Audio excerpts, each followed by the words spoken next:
جیسا کہ آپ اس ویڈیو میں دیکھ رہے ہیں کہ یہ عجیب نما شکل کا جانور ہے جو شیر جیسی چال سے چلتا آ رہا ہے اور شیر کی طرح ہی اپنے آپ کو جھاڑ رہا ہے۔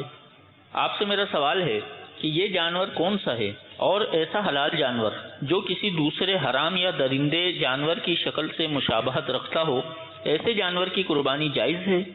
یہ ہے تو بکرا، کیونکہ اس کے آپ قدموں کی طرف دیکھیں گے نا تو اس کے مطلب وہ چرے ہوئے کھور ہیں دو، ان کے پاؤں دکھائیے،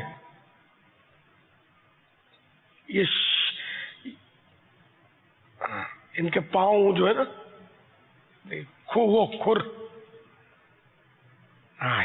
دیکھو دو پیس ہے اس کے، کہ بکرے کے دو کھور ہوتے ہیں، اور شیر کا نہ کھور ہوتا ہے نہ سم ہوتا ہے، بلکہ شیر کا تو پنجہ ہوتا ہے۔ دیکھو سم بولتے ہیں پاؤں کا ایک جو بوٹ ہوتا ہے، جیسے بوٹ کہہ لیں اس کو، جیسے گھوڑے کا گدھے کا ایک ہوتا ہے، اور گائے بکرا بھینس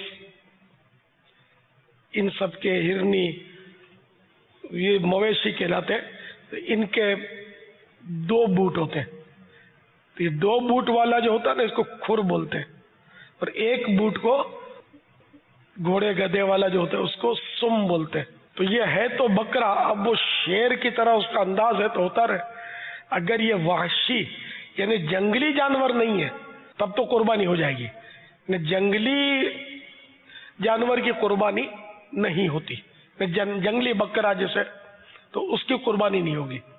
البتہ ذرا اس کے سر کو غور سے دیکھتے، پھر دکھائیے اس کا سر، کہ قربانی میں کوئی رکاوٹ اس میں نظر آ رہی ہے،